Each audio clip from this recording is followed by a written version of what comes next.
Hello, I'm Bill Curtis with another episode of State Police. East St. Louis had a problem.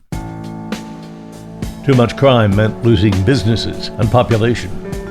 At a time when there seemed to be no solutions, the Illinois State Police found one. Director Brendan Kelly gathers the leaders who made it happen.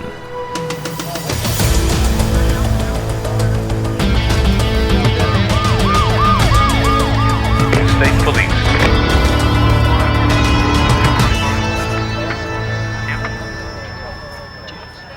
This is the Illinois State Police Podcast, hosted by State Police Director Brendan Kelly. I'm Bill Curtis. In this episode, Director Kelly will be speaking with individuals from East St. Louis, a community he has long-standing personal ties to, discussing the ISP's ongoing efforts to build up the city's infrastructure and provide better protection, better quality of life, and more opportunity for its residents. Here is ISP Director Brendan Kelly.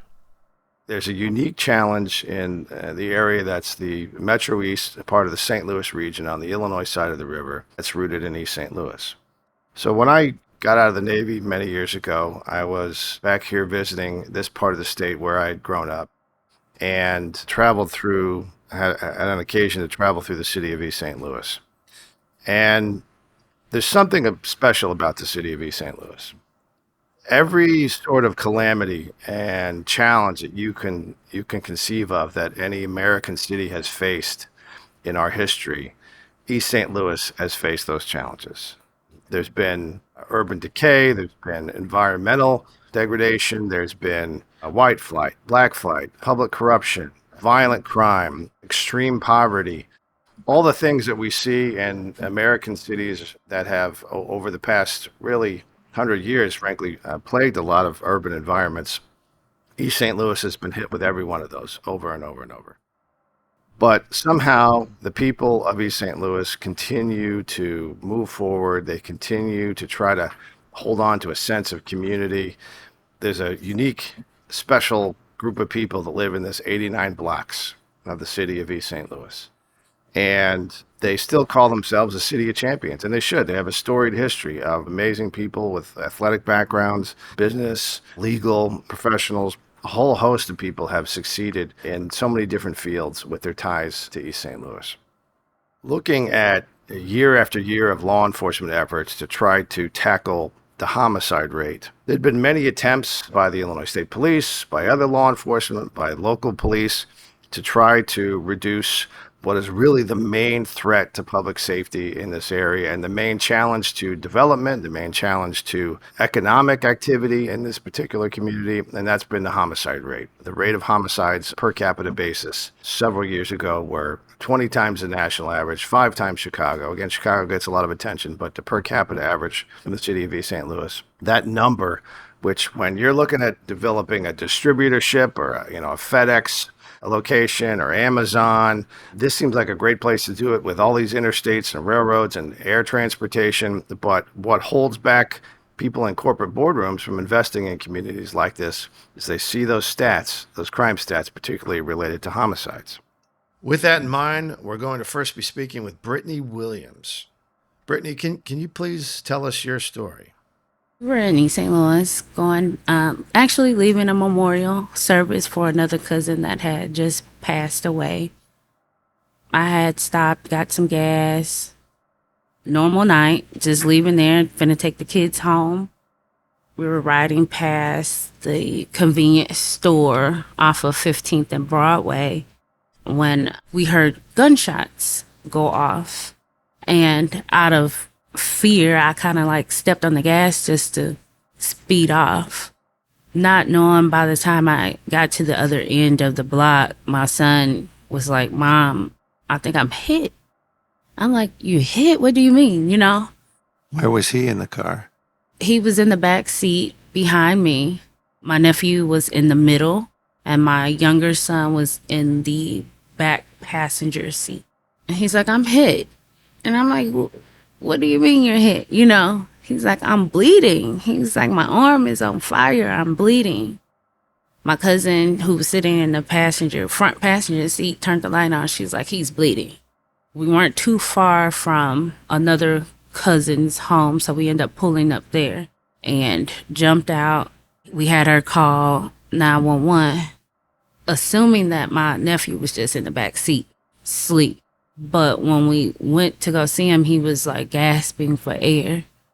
And me and my cousin that was already in the vehicle, she started driving, rushed him to the nearest hospital, which was Touche. And I tried to give him CPR, try to, tell him, hold on. Where was your son? I ended up leaving my son there because the ambulance was already on the way to come get him. And he was talking. Yeah, he was talking. He was fine. Stable. And my nephew, when we took him to Touche, they kind of, because I'm not the guardian, of course, they didn't let me go back. And they ended up airlifting him over to St. Louis. Pretty much that's when we learned that he didn't make it. Did you go to the hospital over there? Yes. Yeah. How old was your nephew? My nephew was 3. How did you learn that this 3-year-old little boy was no longer Well, I had to call his mom and tell her. So when she got there, they took her upstairs. Well, both the boys at this time was at St. Louis Hospital. And after doing interviews with the officers, we were invited up to his room, and she had to tell us herself that he wasn't going to make it through the night. So when you're just driving through the streets of East St. Louis and you just got some gas and you hear these shots fired, what was that like? What does it sound like? I can't explain gunshots. Everybody say fireworks, but when you lived in such an area, you kind of know the distinction between fireworks and gunshots. So when you heard it, what was the first thing that crossed your mind? They're shooting. You don't know where they're coming from. You don't see it. You just hear it. And it's within proximity of wherever you're at. I knew it was close range. So it was just like, I need to get out the way, get out this area. So you went to your cousin's house and you called 911. Mm-hmm. So when you called 911, I assume that meant the police had also been called. Mm-hmm. What was then your encounter with law enforcement? How did that evolve? Were they there at the hospital immediately? Yeah, they were there. And what's that like for you, seeing police show up to respond to this situation? I mean, you expect them to do what they're supposed to do.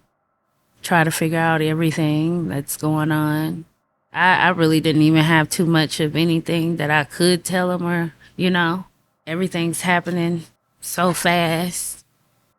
So you ever encountered law enforcement before this day? Just in your life? Yeah, I mean, I've had a couple of traffic tickets. Okay. And what was your perception of the police and law enforcement in the area?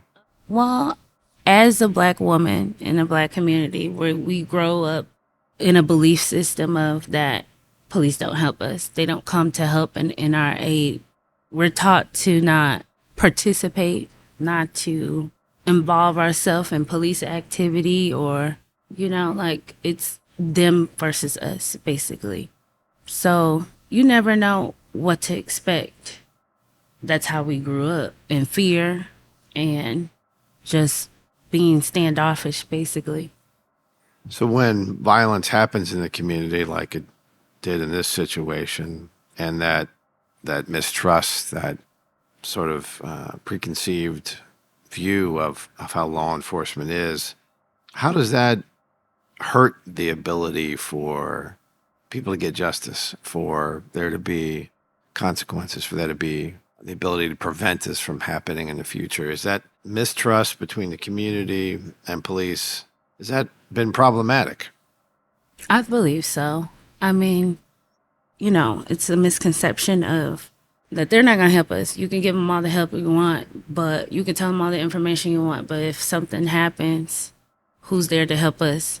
Like gun violence, gang violence all the time. If you tell someone you're snitching, now you have this label on you walking in the community. And who's protecting us from the community. Right, right. So how was your experience with the Illinois State Police, with PSEG? Does it seem any different to you when they connected with you? From the moment it happened, the detectives were there. My Detective Ola, she was like amazing. Within 3 to 4 days, maybe they solved the case. They had it wrapped up. She was very informative.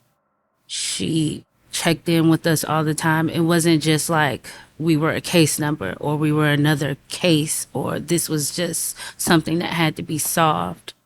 They even introduced us to outside help as far as therapy, community services.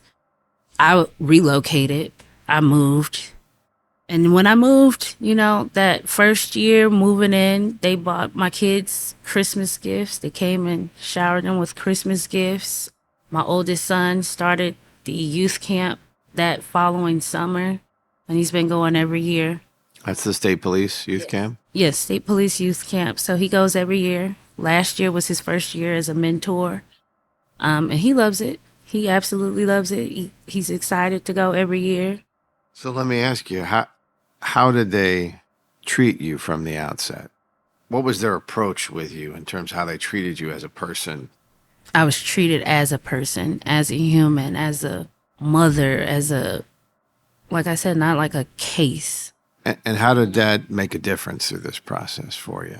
It was more personable versus like this is business. This is what we're supposed to do. It was above and beyond. Even with trial, every single officer that was there or knew about that case showed up. Sentencing, the same thing. Every officer that was involved, and that's just not with PSEG, that's also with city police, that's with East St. Louis, Centerville. Every officer, they were there. There was also some additional services that the Illinois State Police matched you with. Tell me a little bit more about that. We were matched up with Community Lifeline in East St. Louis. We did some therapy. They kind of helped with helping us with the funeral services, getting us some counseling at the moment. They gave us some reimbursement back on some, like my car was towed when it happened. It was impounded. Because it was evidence. It was evidence, but I had to pay for it myself out of pocket, and they were able to reimburse me on that. So that was Community Lifeline. They reimbursed you for that? Yes. Okay. They introduced us to other community people that reached out, helped us with the funeral services, helped my sister-in-law with getting funding for it. So how did that help you through this very traumatic experience? So obviously it's tremendously painful. I'm not going to say it helped me at that moment, because at that moment I wasn't ready to accept that I needed help. And that's just on a mental level. I Sure. still was dealing with my own survivor's guilt of that. I blamed myself at that moment in time that this all could have happened, even though I might not have been the shooter. I might not have been the person that did the crime. I blamed myself because I had someone else's child that I was responsible for. And I get to watch my kids go home and she lost someone. So, eventually, relocation was the one thing that actually helped in that first step for me to find help for myself, because finding my peace was what I needed. And then I started seeking counseling for myself, therapy and counseling. And I'm still going through it. So it's still a learning lesson for me. It's never really gone. It's always with you. Exactly. It's still there. You still have that pain. I got a son who's got to walk around with a permanent scar in his arm for the rest of his life. And I got a nephew who's not here no more. So you wake up every day and think about that, So how, you described a sort of idea you had in your mind of what law enforcement is growing up and how that isn't always a positive experience in the community of East St. Louis. Did this experience at all with PSEG change your views in any way? Was it different in any way? Of course, it changed me, changed my thought process. It's just like anybody else. You got people that care and you got people that don't care. You'll find those that care, and PSEC was that group of people that actually cared. What can law enforcement do better? Is this the way forward? Is this the way to do it? You obviously don't want to ever experience violence, and none of us want to have to deal with law enforcement if we don't have to. But, just as a person, just as a part of the community, just as a citizen, what do you think is the way forward? Treating everyone as a person. Like I said, you get people that come in, this is just another case, another situation. You have officers that just like, oh, this is just another day at the job, another situation, Yet another tragedy, just another tragedy, another statistic. another senseless murder. If you're going to be in the community, to be a part of the community, to treat the community like they matter and not just like this is another day. So how is being a survivor of violence, being a survivor of violent crime, how has that shaped your outlook on life? I'm more protective of my kids now. I have a little bit more discernment. I think I'm more open. I'm more aware. You live in a moment where you hear tragedies all the time, that stuff like this happens, and you never think like that would never happen to me.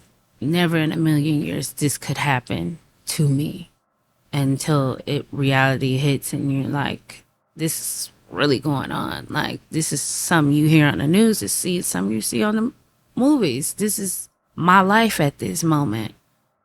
And I think it shaped me into a better person because, like I said, I'm more aware of things and I'm not as insensitive to certain things anymore. Not saying like I've never been sensitive or you never felt any type of emotion when a tragedy hits, but it hits you a different way because you've already felt that pain. So when you feel that pain, you can relate to someone in that same moment as their pain. It's not like, oh, I'm sorry for your loss, but you can really empathize and say, I'm really sorry for your loss. I've been there. I've done that. I know what you're going through. So East St. Louis has just a long history with violence. And, one of the goals of PSEG and state police there is to try to reduce the violence and, sort of unravel that cycle. And, what do you think is the solution to that? Is there a solution to that? How do we move forward as a community together with the public and the police working together to try to keep people safe, stop these terrible things from happening? I'm just curious. Well, what do you think is critical to being able to do that? I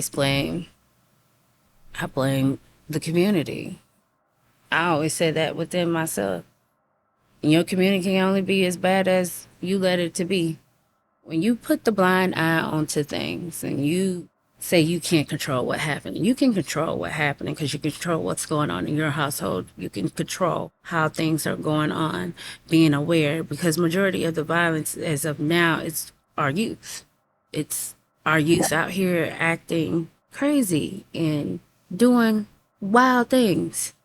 And I put the blame on the parents because it's you as a community and we are the parents that are raising the next generation. Our parents raised us and their parents raised them. When that generation left, we're the aunties and uncles, and these are the children now. The generation grows, but you can't stop doing the work that our grandparents or great-grandparents and everyone else did. You got to start being more involved in what your kids doing. Just being in their business. And this is not just within Black communities too, because, my son them just literally were on lockdown because someone brought a gun to school. And it's a predominantly white neighborhood. So You got to be in your kids' business. You don't have freedom until you get out on your own and you live in your own house. But this my house. This my rules. I got to know what you're doing, how you're doing, when you eat, when you breathe, who you seeing, who over there, what's going on, what are y'all doing? Why is your teenage children out hanging in the streets at 12 o'clock midnight? No adult supervision. I think it's community first. Being involved and knowing what your child is doing at all times and any time. Speaking of kids, tell me about your son.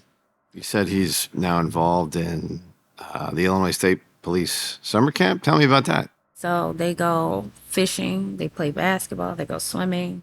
They do a lot of team building experiences. They also teach them finances. They also talk to them about career building, what they want to be. I'm sure they're trying to recruit him too. Yeah, probably so. Get him. I'm thinking he's thinking about it. All right. All right. Well, so he's gone from a young kid, victim, survivor, thank God, alive. And now, sounds like because of your parenting, just he's thriving. And now even, from a victim in a case now to going to the Illinois State Police camp every summer. And who knows what his future will hold. Yeah. That's wonderful.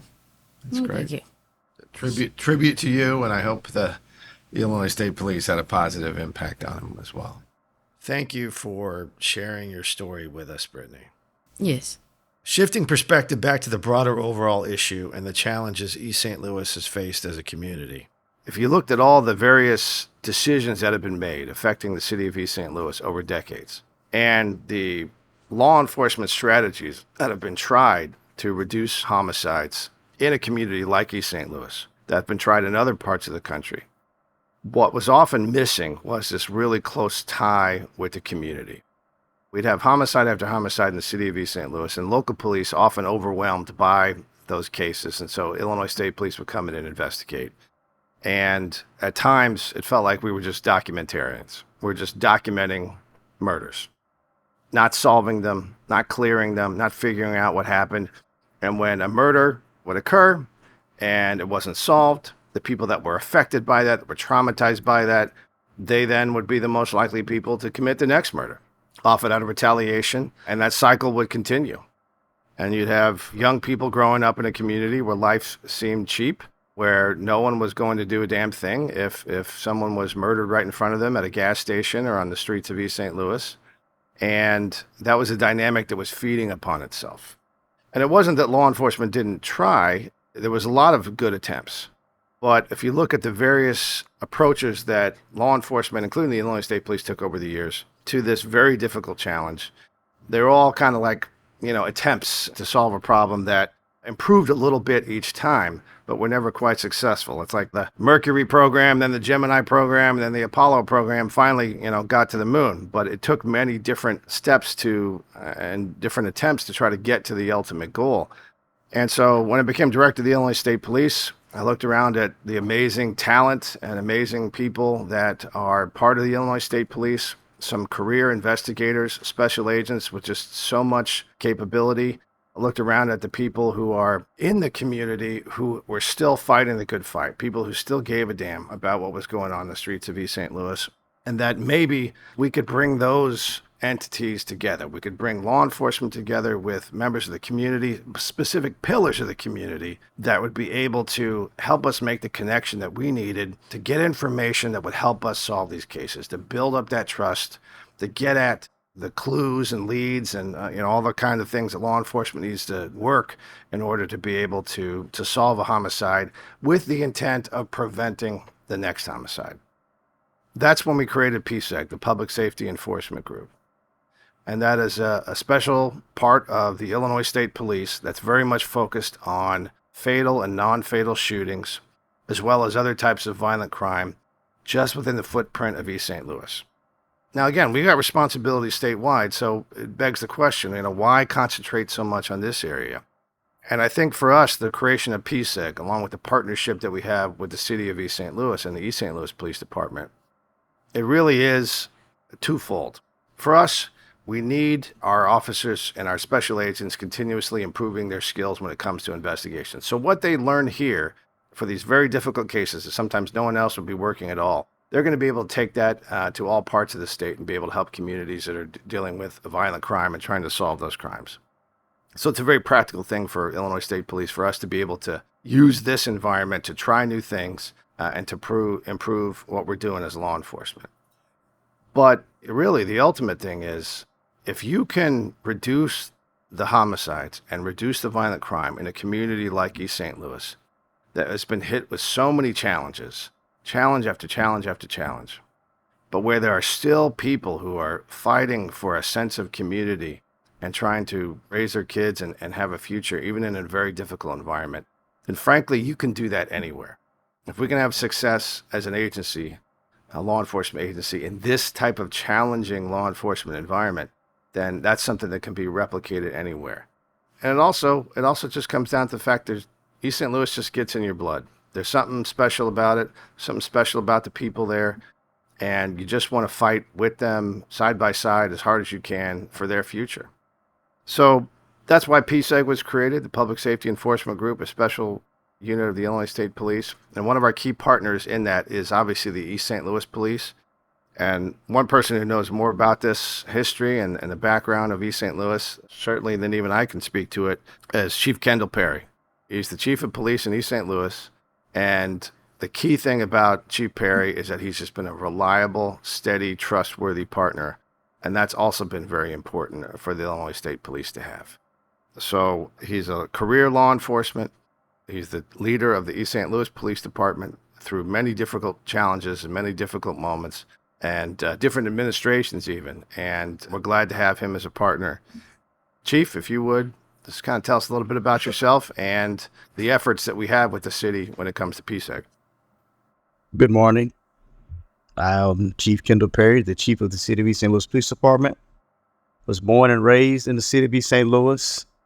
Went off to school at the University of Arkansas and came back here to work in my community. I've been in law enforcement now for almost 25 years. I've been with the City of East St. Louis for 24. I started with this department because, as Director Kelly said, I did see a change that was needed. And when I took this job, that's something I want to do in my community. I became the chief of police in the May of 2019. And I see one of our extreme challenges that we faced was the low manpower that we had, shortage of manpower. And it was not enough of our detectives to handle the heavy caseload that the City of East St. Louis had as far as fatals, non-fatals, property crimes. And not only did we not have the manpower to man all those cases, but we didn't have a lot of the education that a detective was needed to properly handle a lot of these cases. And that's what PSEG has helped us a lot with, as far as training our detectives, getting everybody abreast on what they need to be doing as far as investigations.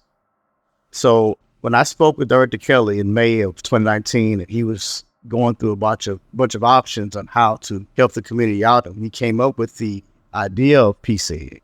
It was not only to help out the City of East St. Louis, but to also help out the police department, help out the community. And they've also given a big community resource and community outreach that has been a part of PSEG, where they reach out to the community just as much as we have. And it gives a good transparency to not only our police department, but their police department. Because as we all know, there's a lot of gaps that need to be bridged from Illinois State Police to the East St. Louis Police Department, also East St. Louis Police Department to the community. So a lot of those gaps and bridges were severed a long time ago. And I think the last 4 or 5 years that we've made a big progress on a lot of bridging those gaps that we needed to do. So that was one of our main things, was education and low manpower. Chief, how did you see things, playing out when this concept first came together? What were some of the, I guess, doubts maybe you had or the community had, or maybe you didn't. Maybe you're a pretty optimistic person, positive person, but what were some of the concerns about, taking on this big undertaking? So as far as me personally, I had no doubts because I was new to this position. I was the youngest chief in the history of East St. Louis. So as the folks say, all I knew was that I wanted to know. So I had absolutely no doubts. Now, there was a lot of pushback and there was a lot of issues with the bridging the gap between East St. Louis Police Department and ISP. And myself and Jamie faced a lot of challenges with going back and forth trying to make things possible. But from then to now, it's been like a 180 turn. We've gotten a lot of good responses from both parties. It went from each one of them not wanting to be around the other to really reaching out and actually leaning on each other to help get some cases solved. You mentioned one of the big issues is that some of the expertise and training that the Illinois State Police have and other law enforcement may have, that was something that was you were really looking for your officers. How has on I guess on two fronts, how has working together with Illinois State Police and East St. Louis Police Department on a daily basis, how has that been of help to your detectives that are fall under the East St. Louis Police Department, and then also the partnership that Illinois State Police has with East St. Louis and new cadets, new recruits that are coming into the academy? I think that's the major thing is the Illinois State Police Training Academy has been wonderful in training our new officers when they come out to the department. And myself, since I went to the Belleville Police Academy, I can see a difference between the way they were trained versus pretty much the way our academy was. It's a lot more structures, giving our officers a lot more of a foundation and a structure to work off of. And I've seen a lot of good results in the new officers we have now versus what we've had in the past. And as far as our training our detectives, when I came up, we ended up getting like 3 new detectives and 2 that were already there. So the new detectives are really, really, really focused. And it's been an amazing help with them as far as training and learning from ISP detectives. I know your budget is tight. You know, you have a limited tax base, and then we're the state. We obviously have a bigger budget. I know that training is a major challenge for every police department and having enough resources to do that. With the Illinois State Police putting your new recruits through our academy for free, has that given you a little bit of flexibility, a little bit more of an advantage in terms of figuring out how you're going to pay for new recruits that you need to help sustain and stabilize your department? We wouldn't be able to fund sending all the officers that we've sent to the academy without the Illinois State Police. And as you know, at the exact time that I became chief, the next year, COVID epidemic struck, and that crushed everybody's budget. Our budget was decreased tremendously. So that really, really affected our ability to send our own officers to the academy. So Illinois State Police Academy funding that was been a tremendous help, and we wouldn't be able to send the officer that we had without it. So those sound like good things. And I think, you know, we know the numbers in terms of our collective goal being to reduce those homicides and those non-fatal shootings. And there's some good trends there. But what do you think still are the remaining challenges? You know, what's the tough ground that we still have to keep plowing through? I think the remaining challenges we face would also, of course, the nation is faced as far as low manpower shortage. There's kind of no way around that. But what I would like to see myself and my department as far as ISP is to reach out to a lot more of the misguided youth, because I think that's going to be the core to reducing our crime rate tremendously. We have a lot of youth that's just not really connected with reality. And I can hear one of the kids I was talking to saying, well, I can't wait till I grow up. I get my $1 million. And I'm like, where'd that come from? He said, well, when you get an adult, you get all this money. And I want to know where it came from because I think I missed my boat as far as that money. So a lot of them are misguided, raised by Facebook and videos. And I think myself and the state police should continue on our path to educating this youth. I think we can make some tremendous strides. You know, one of the things that I think was sort of mind-blowing and very illuminating for us as an agency is to have a much better understanding of the cycle of trauma that people go through and how it just contributes to the continuing violence. And I think you're hitting the nail on the head there with how violence, even, you know, just domestic violence, maybe not a homicide or a non-fatal shooting or just being shot at, can affect the psyche of a child and really alter their view of what life is supposed to be like as they're growing up, and not just East St. Louis, but really any community.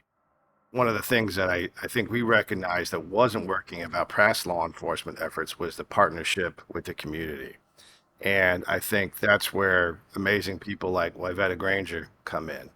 Wyvetta Granger is one of the outstanding religious leaders in the community, one of the amazing pillars of the church in East St. Louis, and a friend. And her husband also, Kendall, is a Illinois State Police chaplain, I think in East St. Louis, a police chaplain as well. So obviously good ties with law enforcement, but more importantly, really connected to the community and the needs of the community, and understanding that when a shot is fired, a person is killed, the police are called, an investigation is done, and then maybe there's a charge, maybe there isn't, depending on what the evidence is found. It's not as simple as all that. The ripple effects of the loss of life, the ripple effects of people who are witnesses to that type of violence, whose family is affected by that type of violence, it tears through the fabric of the community and affects the mental health of the people that are living here. It affects their souls. And that's where you come in. I think that's part of the key ingredient in the equation we've been trying to figure out here, how to reduce violence, is really getting involved, having the community very much involved from start to finish in that partnership with the Illinois State Police and the East St. Louis Police. And Wyvetta, please tell us a little bit about yourself, what your role has been in the community, and how we think this partnership that we have with you between law enforcement through PSEG is working in East St. Louis. I'm Wyvetta Granger from both Community Lifeline and New Life Community Church here in the city of East St. Louis. And the part of the relationship that I believe has happened with law enforcement working with community has been, again, being able to connect both some of the social needs of the community and the trauma or the life changes that they face, and bringing that back to connecting them back to sometimes the spiritual needs. So we're able to just work through and work with families to connect all three parts of that. What we were seeing in the community was, again, like most urban communities, high crime, limited resources, and the need for greater community safety. And I believe that the partnership with PSEG and East St. Louis Police Department has been offering that, and we can see how there is great strides and changes happening over these last few years. Tell me a little bit about yourself, though. I mean, you covered a lot there in what you just said, but what is your role in the community? What is your background? Because it is who you are that is really key to why this relationship works, the key to why PSEG is more effective because of someone like you. Again, born and raised in East St. Louis, I've been a lifelong resident of East St. Louis. I'm actually from a little city called Golden Gardens. And again, was educated in East St. Louis, Golden Garden. Yeah, that's a neighborhood. That's my city. That's where I'm from. Don't y'all start. Okay. But the reason I got involved is I started, again, just working with families. Sometimes we were very instrumental on handling a lot of the funerals that was coming from some of the crimes that were created. And which church is this? New Life Community Church in East St. Louis. And we were doing a lot of the funerals, then therefore being able to talk to a lot of the parents, doing the counseling, offering the grief share groups and things like that as families were going through the process of grief. And I think when the PSEG unit first came, they asked a question, what did they need to do before they hit the ground?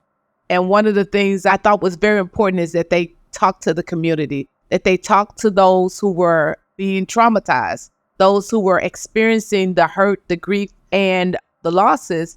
The unit did. They stopped and they met with parents that were experiencing those losses. And so to me, that's what really got me on board. That's what brought me to the table, because I really felt like there was a partnership that was going to happen from this. So when you say your church did a lot of the funerals, you mean these are people that were shot and killed in East St. Louis? Absolutely. And you all picked up the role of carrying those families through the process of grief and and a respectful, appropriate, burial. But you're seeing really not the end of a process. You're seeing the beginning of a process where the consequences of whether a case gets investigated, whether there's any type of justice through the justice system, whether or not the law is enforced, you're seeing that after someone has been put in the ground. And it seemed like law enforcement, we're doing our thing over here, you're doing your thing over there. And the introduction of these two important pillars of the process is what has sort of started to transform how this is playing out. And explain to me, like, on a case-by-case basis. So when someone is shot and killed, and the Illinois State Police are investigating, East St. Louis Police as well, where are you getting involved? What is your role and some of the other partners like Dr. Golson, others that are part of the community working alongside the law enforcement apparatus? Explain to me how that plays out. A lot of times we get either a referral, and we're calling it like a soft handoff. So we're getting a referral from law enforcement that says this family has been affected by gun violence, or this family needs assistance. And that soft handout turns into us being able to call that family, reach out and find out exactly what they need or what they feel they need at that time. So sometimes it might be that they might want prayer. It might be that my house was shot up and we need to move for a couple of days. We just need some peace. We've been very instrumental on walking with families and making sure that those needs have been met. Sometimes it's counseling. One of the things, one family, it happened so fast, the loss and everything, and they just wanted to talk to someone just to be able to work through what they had experienced. I think that the relationship piece is what I hear families tell us now is that it seemed like law enforcement care. Before, it was just about solving a case. It was about just what information they had. But now it seemed like they were really involved and engaged and wanted their best well-being at that time. And so that's been the part that has been most impactful for me. They know the detectives' names, not just from a standpoint of he's working the case, but he cared enough to send me to somebody else to get help while they're working the case and immediately. Because again, as we also know that a lot of times when families are experiencing gun violence, there's a lot of costs that are associated with that too. With some of the programs and services that we offer, we can even help alleviate some of those stresses while they get the services and while they go through what they need. So some of those resources you partnered with Illinois State Police to get some grants. Is that correct? That's some state funding, violence prevention funding from the state of Illinois. Yeah. And do you guys tap into that regularly? And how's that helping what you do? That has been a game changer, I think, for our city. Again, being able to address some of the immediate needs. I'm talking about this is before the crime victims applications can be filled out or any of that. This is an immediate service where families can sometimes receive assistance of up to about $2,000 to help them with what they might be going through immediately. A lot of times we see that if a family is involved in, especially if it's got gang retaliation or hints of that, a hotel stay away might be one of those immediate services that they need. And so we've done that. We've got cars repaired. We got cars out of impound.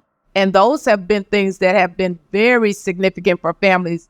Somebody took your car, stole your car, then you have to try to get it back before all these elaborate fees, become yours. And so we've been able to assist a lot with that. And again, it just shows that there's care. And we're able to say, East St. Louis Police Department referred you to us, or the PSEG unit referred us to you, or sometimes it's been the FBI. So it's been a very great partnership that we've been able to form with the community. And again, the gap that is bridging has been so powerful. So you might even get a call in the middle of the night from an Illinois State Police agent that says, hey, we had a shooting. This is the family that's impacted, and you guys are on call, ready to engage them. Not a month later after a case has been filed, not 6 months later at the end of the court dates, but right then and there, you guys are working with the Illinois State Police and East St. Louis Police. Absolutely. Those are all amazing things, but I'm sure there's plenty of challenges. And I think As we've done this, one of the great things about the Illinois State Police is that we constantly measure ourselves. Is this working? Is this worth a damn? Is it really having an impact? We're not here just to spin our wheels and pat ourselves on the back. Are the significant resources in terms of law enforcement resources and other social services, is it having an impact on what's the real goal? Are we bringing down the homicides? Are we preventing some of these homicides and non-fatal shootings? We've been very fortunate to have a partnership with the University of Chicago Crime Lab and some outside experts that bring their wisdom and their expertise and their very long view of law enforcement. And one of those people is Bob Wasserman, who has a storied history working with NYPD, working with a whole host of different law enforcement agencies to try to get them on the right track, not just in the United States, but in countries abroad with other law enforcement activities in different nations. That's why it's been really great to have his outside view and some of the resources of the University of Chicago Crime Lab to really look at this, look under the hood and see what's working and also what maybe not be working. Where do we need to continue to improve? And so with that, let me introduce Mr. Wasserman. And Bob, you can tell us a little bit about yourself and then what your sense of your impressions are about PSEG and the work we're doing here in East St. Louis. Well, thanks, Brendan.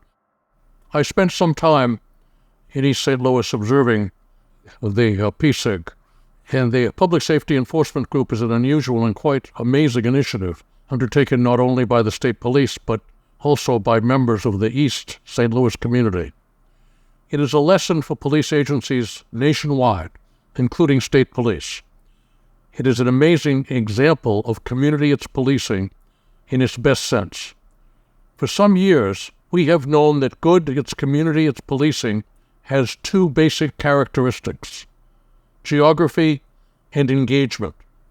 Geography means that police are assigned to a geographical area and are accountable for their performance in addressing issues in that area.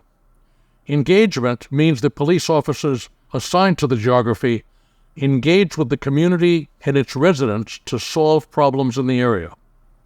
The Public Safety Enforcement Group is a stellar example of effective community policing. Several components of the PSEG initiative stand out.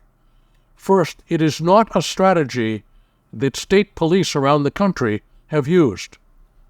Second, there are several groups and individuals in East St. Louis who are true partners in addressing the crime issue that the city has faced.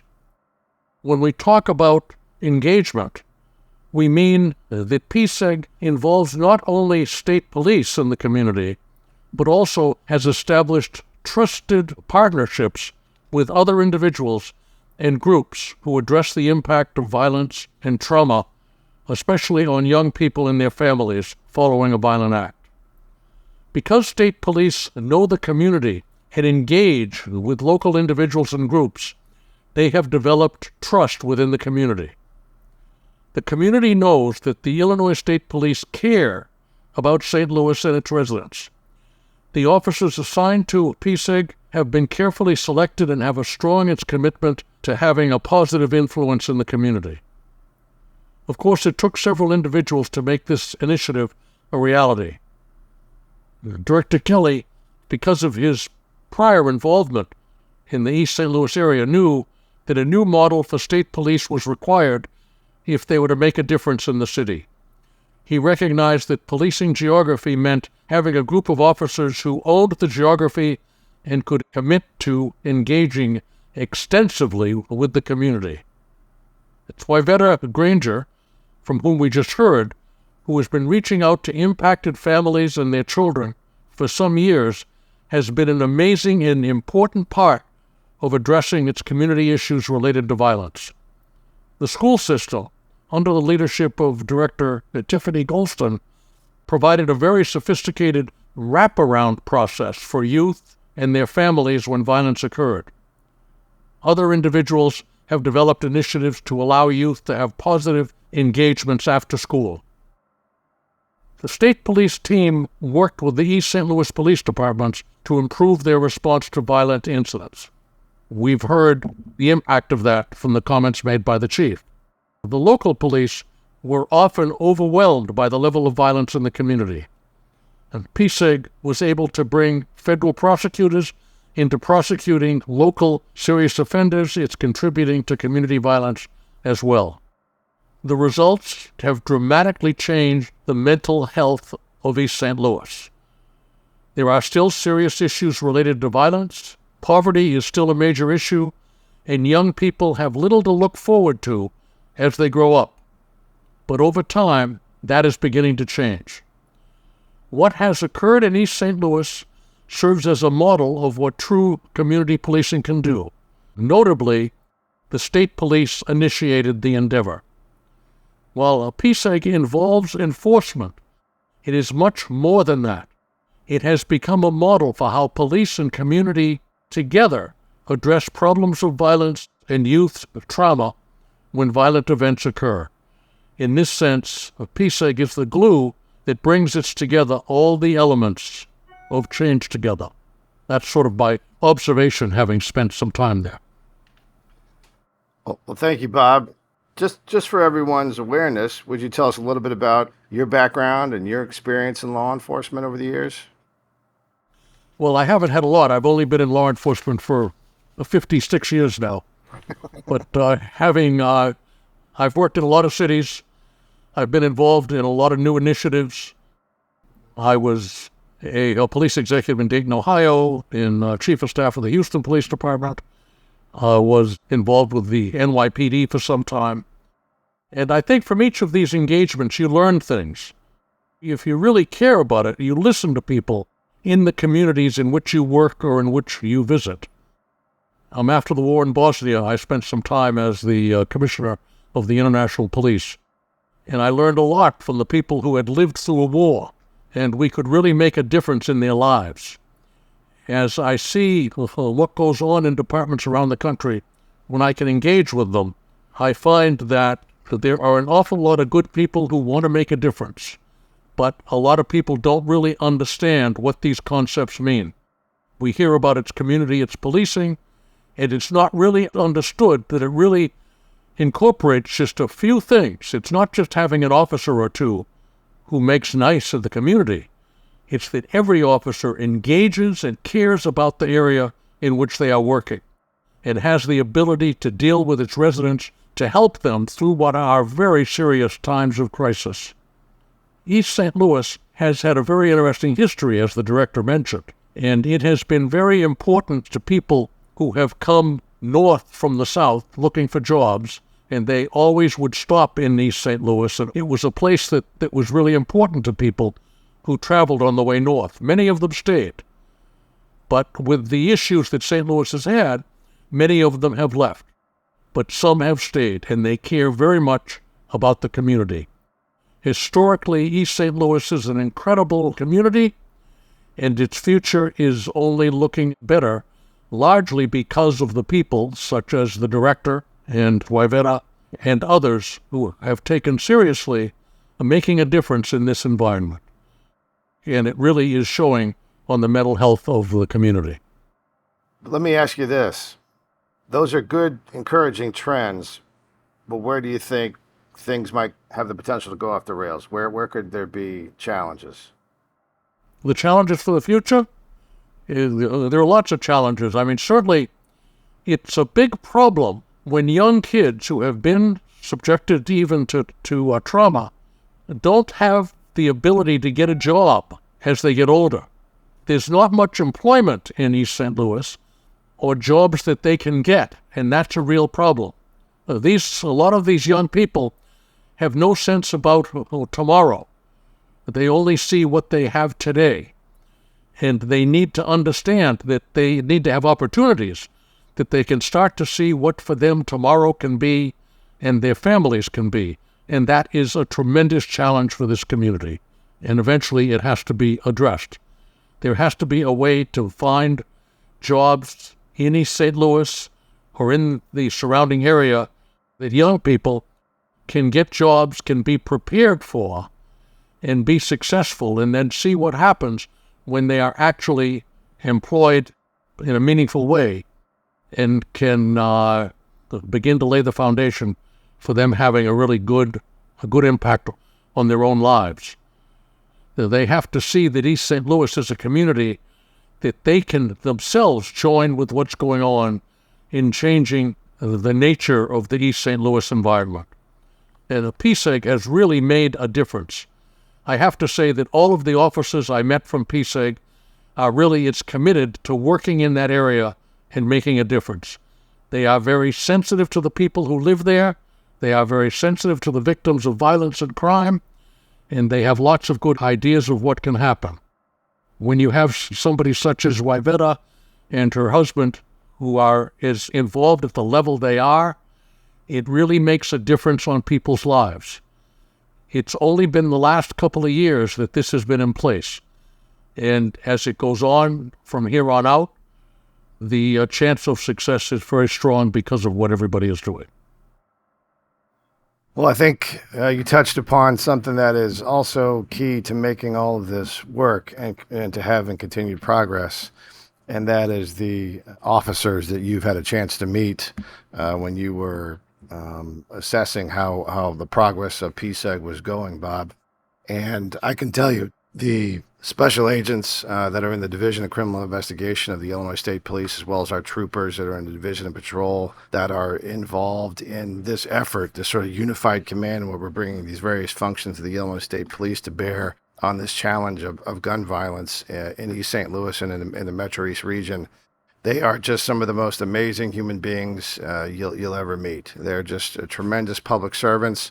And it's not just officers from this community or from this area, but men and women across the state of Illinois that have come to be a part of this effort, that have volunteered, that really care about this work of solving a homicide, of making sure that there is an answer from the justice system when a life is taken in a community that's part of Illinois that we're responsible for. And one of those people is Lieutenant Jamie Brunworth. She's actually acting captain now. And that's a reflection of the fact that she's one of the most impressive people in the Illinois State Police that I've ever met. Her investigative skills, her ability to deal with people, and the fact that she has such a passion for this over the years. She's been doing this a long time, and she could certainly take any number of jobs in the state of Illinois and the Illinois State Police and be very good at those and would likely be selected for whatever she applied for. And I've promoted her, three times now? Twice? Three times? I've lost track. She's on a rocket because she's that good. And she chooses to come back to this community because she cares about this work here. Like me, it's in her blood. When you connect and you mingle with the people of the community and you share those blood, sweat, and tears, it affects you and you care about the public safety outcomes.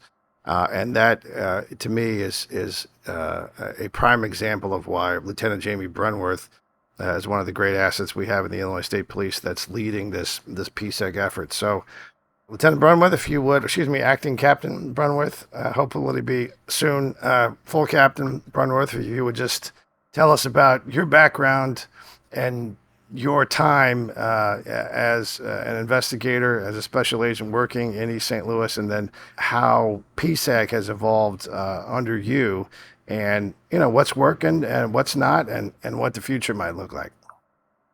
Sure. Thank you for that introduction. That was wonderful. Appreciate it.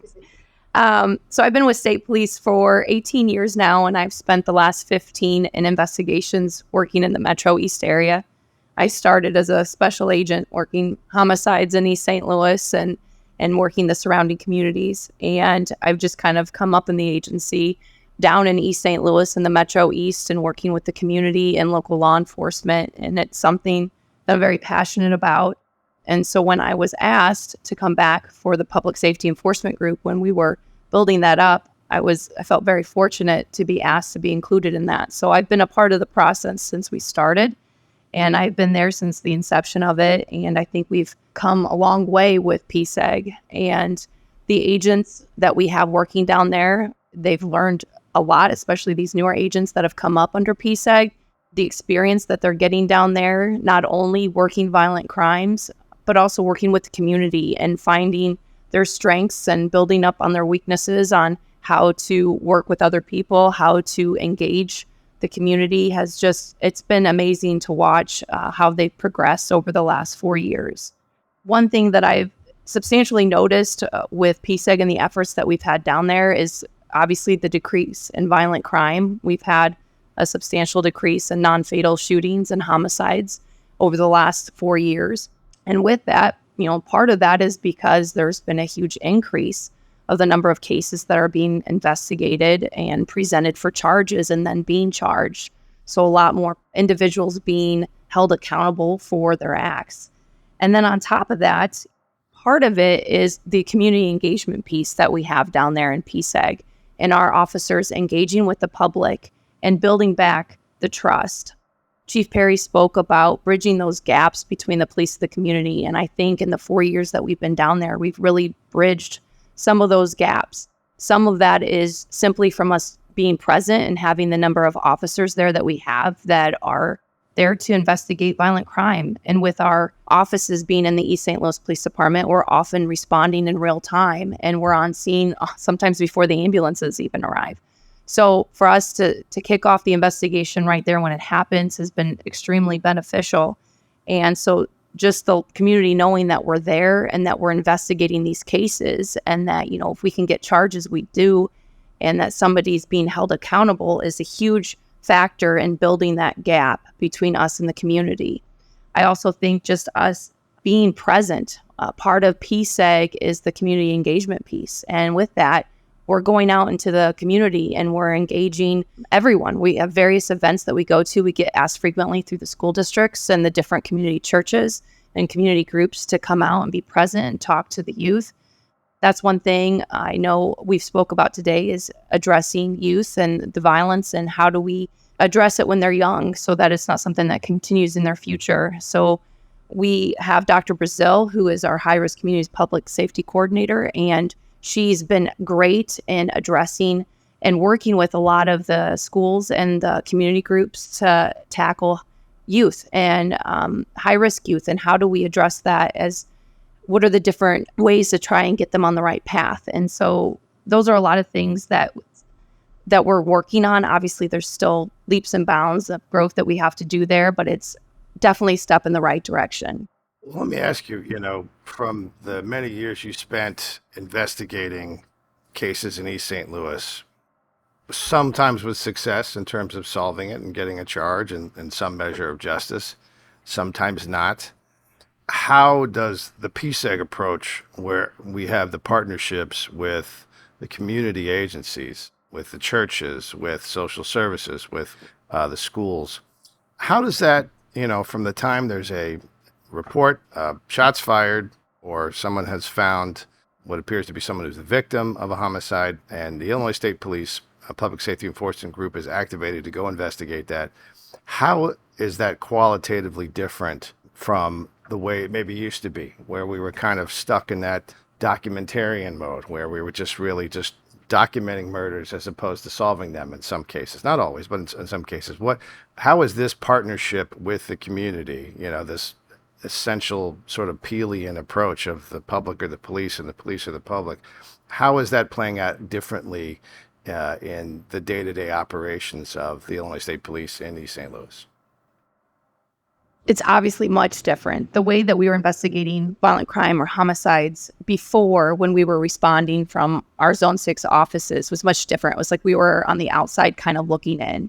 Now, with the PSEG approach, we're very much immersed in all of it. Just not only the investigation itself, but all the aspects of the family and the community engagement piece of it. Too, with us being down there, I think we've really built up some trust with the community, that we have a lot more people that are willing to cooperate and come forward, and if they have information, to provide that to us.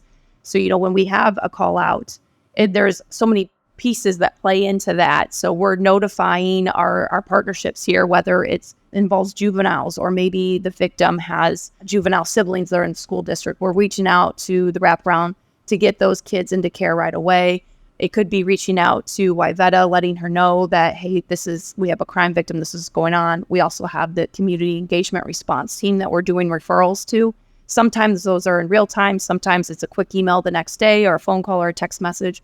But within 24 hours, we're usually getting those referrals sent off. So that way, all these different groups can kind of wrap around these families that are affected by violence and provide them with the services that not only will help in their healing and being able to move forward with what's going on, but then because of that, it's really helped in the investigative piece of getting these families to engage with us and to cooperate with investigations, or getting them to get other people that have knowledge to cooperate with us. So it is by far 180 degrees different than what it was, a few years ago before we had PSEG.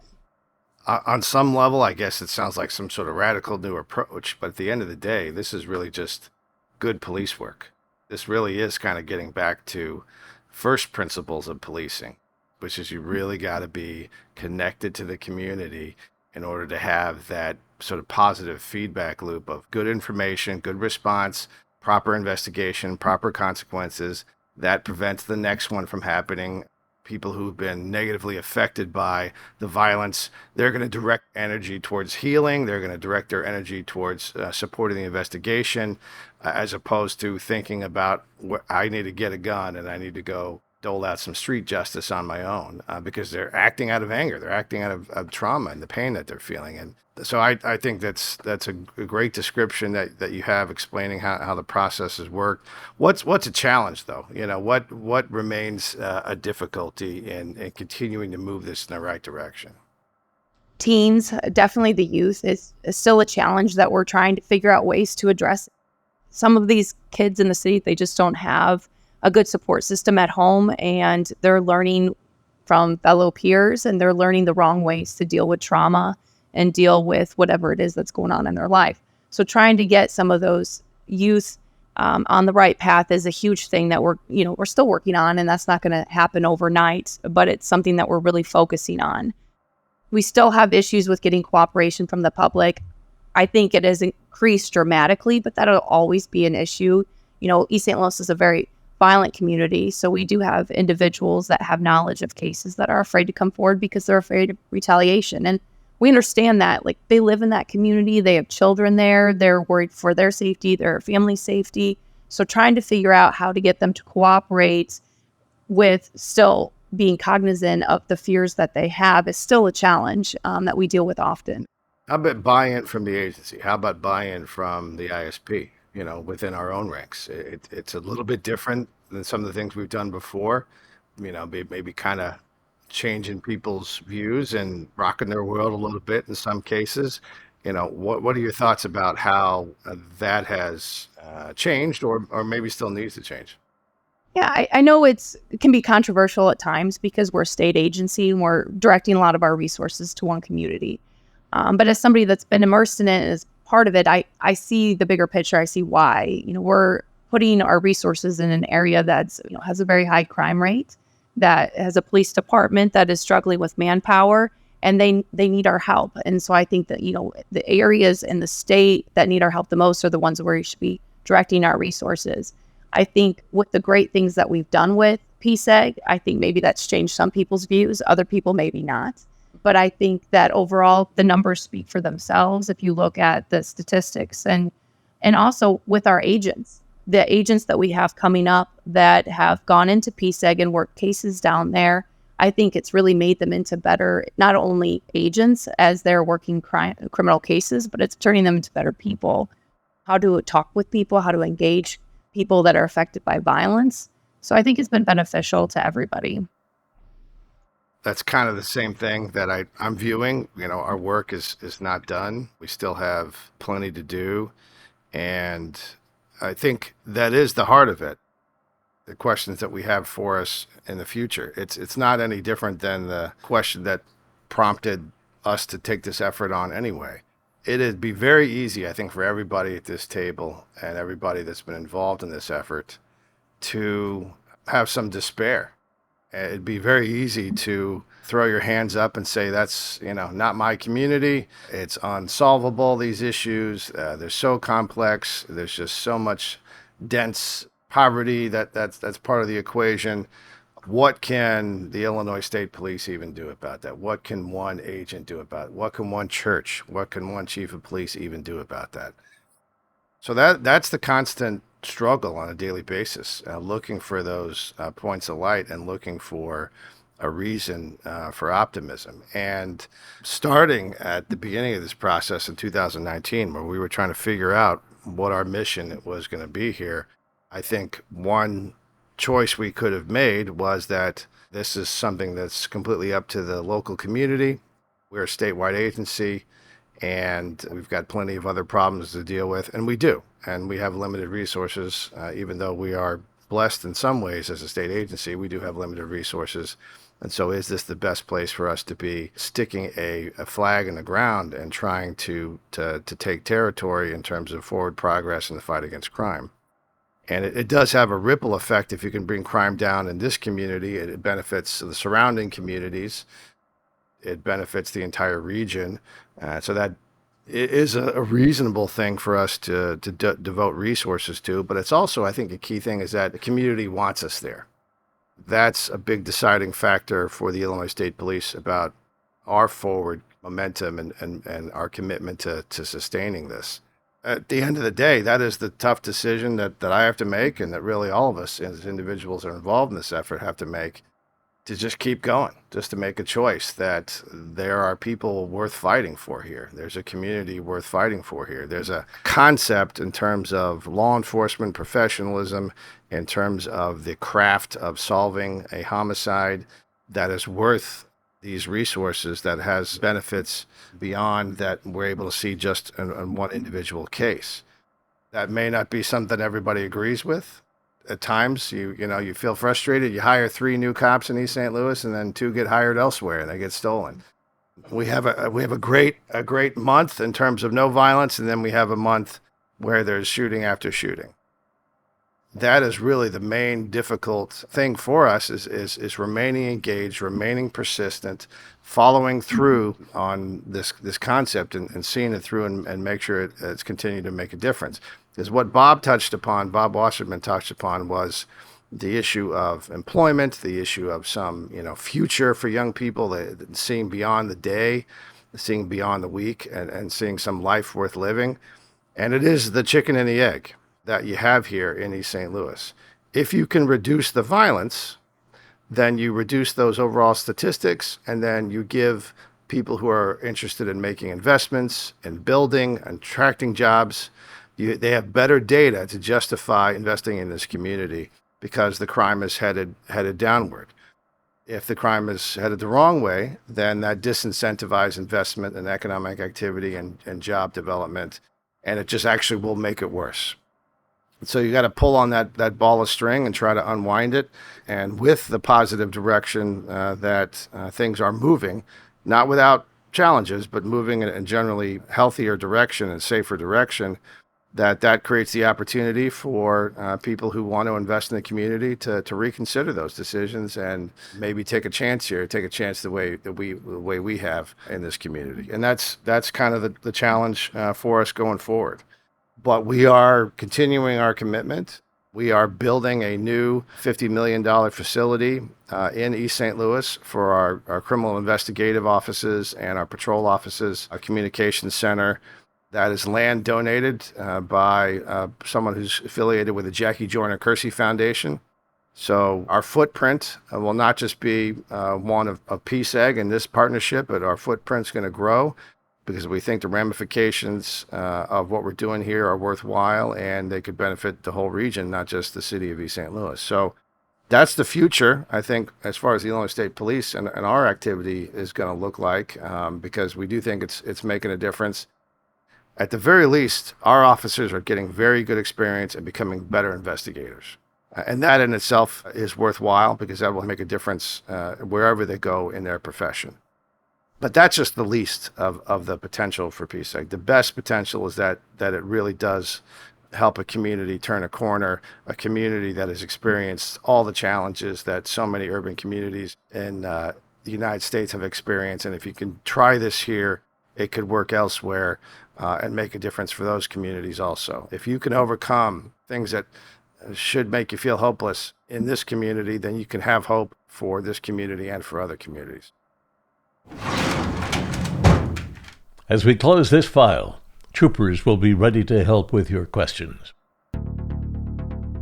State Police is recorded and edited by Sam Rusink. Original theme music composed by David Huizinga. Produced by Trooper Tammy Wellborn. Remember, good needs to get louder. Until next time, I'm Bill Curtis.